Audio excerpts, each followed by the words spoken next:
महासागर न्यूज. आपल्याकडे कसं होतं, या सगळ्या गोष्टी सांगितल्या तरी आपल्याकडच्या लोकांचा विश्वास बसत नाही. नाही काहीतरी असणार, ह्याच्यामध्ये पण काहीतरी असणार. मग तुम्हाला काय चर्चा करत बसा. काय आहे, आपल्याकडे आता पूर्वीसारखी निकोप राजकारण राहिलेलं नाही. मी आता कसं आहे, कोणी एकमेकांना भेटणं म्हणजे प्रत्येक वेळेला काहीतरी त्याच्याबद्दल राजकारण शोधायचं आणि त्याच्यातनं काहीतरी युत्या आघाड्या. एक तर 3 वर्षांचा निवडणूक आहेत, आता तर काही परिस्थिती तशी नाहीच आहे. आणि दुसरी गोष्ट म्हणजे निवडणुका संपलेल्या आहेत. आता आज ते सत्तेवरती आहेत. आम्हाला जर काही समजा सजेशन्स द्यायचे असतील, जर काही चांगल्या गोष्टी करून घ्यायच्या असतील, तर त्याच्यासाठी भेट व्हायला नको की प्रत्येक वेळेला त्याच्यातनं काहीतरी आपल्याला शोधलंच पाहिजे, प्रत्येक वेळेला काहीतरी त्याच्यातनं आपण राजकारणच शोधलं पाहिजे, अशी काही आवश्यकता नाहीये. उद्या मी मुख्यमंत्र्यांना भेटेन. आज मुंबईमध्ये, महाराष्ट्रामध्ये, पुण्यामध्ये, ठाण्यामध्ये अनेक शहरांचे प्रश्न आहेत, राज्यांचे प्रश्न आहेत. जे आम्हाला जे वाटतात ते आम्ही सांगणं गरजेचं नाही का?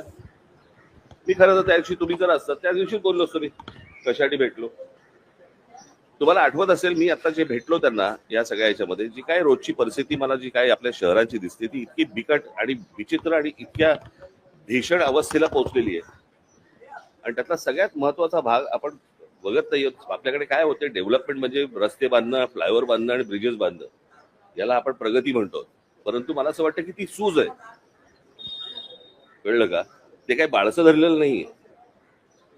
म्हणजे आपल्याकडे चांगले फ्लायओव्हर्स व्हावेत, चांगले ब्रिजेस व्हावेत वगैरे वगैरे, चांगले व्हावेत ना, परंतु आपण मूळ गोष्टींना आपण हात घालत नाही आहोत. आज काय आहे, संपूर्ण मुंबईमध्ये, ठाण्यामध्ये, पुण्यामध्ये, सगळ्या शहरांमध्येच खास करून सगळीकडे रिडेव्हलपमेंट सुरू आहेत. म्हणजे जिथे एक 25 माणसं राहत होती, एक 40 माणसं राहत होती, आज तिकडे जवळपास 400 माणसं राहत आहेत. जागा तेवढीच आहे, रस्ते तेच आहेत. आणि अशा सगळ्या परिस्थितीमध्ये आज अनेकांकडे अनेक गाड्या आहेत. त्या गाड्या आज पार्किंग मध्ये न जाता आज रस्त्यावरती उभ्या राहतात. बरं, मी ह्या सगळ्या गोष्टींमध्ये नागरिक म्हणून त्याच्यामध्ये मी पण आलो. मी काही वेगळा नाही त्याच्यातनं. परंतु या सगळ्या गोष्टींना कुठेतरी एक शिस्त आली पाहिजे.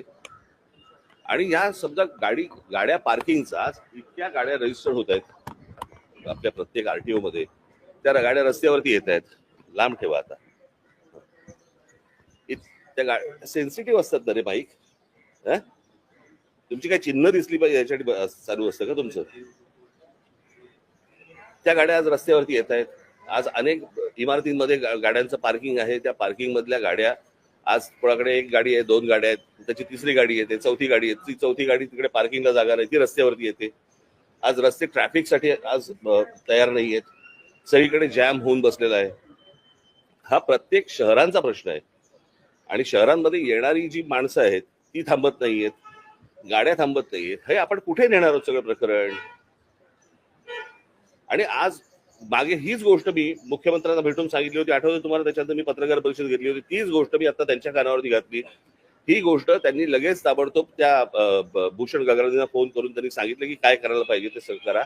आज गाड्या पार्क असतात, कुठेही गाड्या पार्क असतात.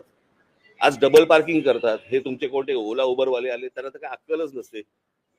त्याच्या अनेक लोक अशी असतात की त्यांना बाबा ते कुठेही गाड्या पार्क करून बसतात. आणि त्यांना समजण्यापेक्षा मला असं वाटतं एकदा एका गोष्टीची शिस्त आली की त्यांनाही समजेल की कुठे गाडी पार्क करायची आणि नाही भरायची.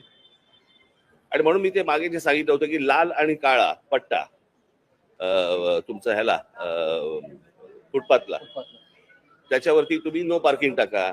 पिवळा आणि काळा असेल तिकडे पार्किंग टाका. आणि त्या सगळ्या ह्याच्यामध्ये जर समजा तुम्ही त्या लोकांना काही पनिशमेंट नाही लावली किंवा तुम्ही चुकीच्या ठिकाणी पार्क केलं तर बाबा 5,000 रुपये तुम्हाला दंड बसेल, किंवा डबल पार्किंग केलं तर 10,000 रुपये दंड, ही भीती जोपर्यंत येणार नाही तोपर्यंत शहरांना शिस्त येणार नाही. आणि ह्या सगळ्या गोष्टी मी त्यांच्या कानावरती घातल्या.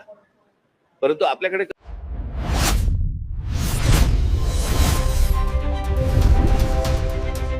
महासागर न्यूज.